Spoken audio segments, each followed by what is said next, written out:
কাৰ্বি আংলং জিলাৰ হাওৰাঘাট বিধানসভা সমষ্টিৰ অন্তৰ্গত দেনগাঁৱৰ বজাৰত জিলাখনৰ ছাত্ৰ সংগঠন সন্মিলিত কাৰ্বি আংলং জিলা ছাত্ৰ পৰিষদ চমুকৈ ওচুকাৰ দেনগাঁও আঞ্চলিক সমিতিৰ সদস্যসকলে জিলাখনৰ বিভিন্ন সমস্যা সমাধানৰ বাবে এঘণ্টীয়া ধৰ্ণা কাৰ্যসূচী ৰূপায়ণ কৰে।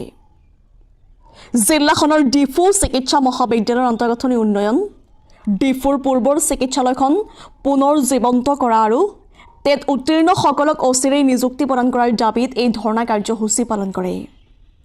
ডক্টৰ হিমন্ত বিশ্ব শৰ্মা হাই হাই, ডক্টৰ তুলিৰাম ৰংহাং হাই হাই, বিজেপি গৌবেক আদি ধ্বনিৰে হাতে হাতে প্লে কাৰ্ড লৈ প্ৰতিবাদ সাব্যস্ত কৰি জিলাৰ সমস্যা সমাধান কৰিব নোৱাৰাৰ বাবে অসমৰ মুখ্যমন্ত্ৰী আৰু কাৰ্বি আংলঙৰ মুখ্য কাৰ্যবাহী সদস্যগৰাকীয়ে অচিৰেই পদত্যাগ কৰিব লাগে বুলি মত ব্যক্ত কৰে।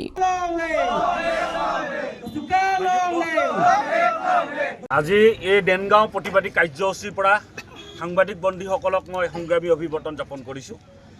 আজি আমি দেনগাঁও মাছ বজাৰত এই এঘণ্টীয়া প্ৰতিবাদী কাৰ্যসূচীৰ পৰা আমি ক'ব বিচাৰোঁ, এই শাসকীয় বিজেপি চৰকাৰ, মিছলীয়া বিজেপি চৰকাৰৰ বিৰুদ্ধে আজি প্ৰতিবাদী কাৰ্যসূচী হাতত লোৱা হৈছে। কাৰণ আমি বিভিন্ন সময়ত পৰা আমি প্ৰতিবাদী কাৰ্যসূচী হাতত লৈ আছোঁ, যোনটো আমাৰ মূল 6টা দাবী।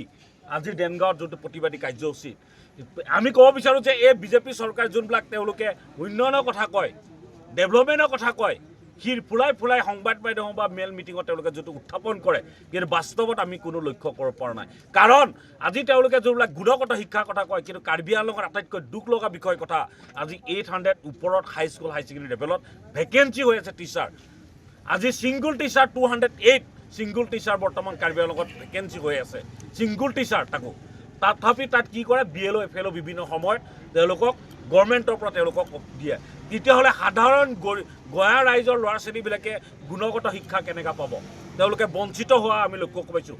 সেইকাৰণে আমি ক'ব বিচাৰোঁ যে ৰিচাৰ্চ ৰবি ডাঙৰীয়া তেওঁ অতি সোনকালে কাৰ্বি আংলঙৰ EM পৰা পদত্যাগ কৰিব লাগে বুলি আমি দাবী জনাব বিচাৰিছোঁ। আৰু আমি লগতে ক'ব বিচাৰোঁ যে কাৰ্বি আংলঙৰ 1951 যোনটো ডিমাৰ্কেশ্যন হৈছিলে, যোনটো বৰ্ডাৰ যোনটো সমস্যা হৈছিলে, ডিমাৰ্কেশ্যন হৈছিলে, কিন্তু আমি লক্ষ্য কৰিছোঁ যে আজি বিভিন্ন সময়ত কাৰ্বি আংলঙৰ বিভিন্ন প্ৰান্তত বিভিন্ন সময়ত দুষ্টিকাৰীয়ে সাধাৰণ গঞা ৰাইজক মাৰ ধৰ কৰি ঘৰ ভাঙি দিয়া আমি লক্ষ্য কৰিব পাওঁ। কিন্তু এই বিজেপি চৰকাৰে চবকা চাপ জাতি মাটি ভেটি কোৱা চৰকাৰখনে কিন্তু খিলঞ্জীয়া ৰাইজক তেওঁলোকে কোনো চাথ দিব পৰা নাই। এইটো আটাইতকৈ সেইকাৰণে আমি ক'ব বিচাৰোঁ ডক্টৰ হিমন্ত বিশ্ব শৰ্মা, ডক্টৰ তুলিৰাম ৰংহাং ডাঙৰীয়া তেওঁলোকে এইটোৰ পৰা তেওঁলোকে পদত্যাগ কৰিব লাগে CM ওপৰৰ পৰা।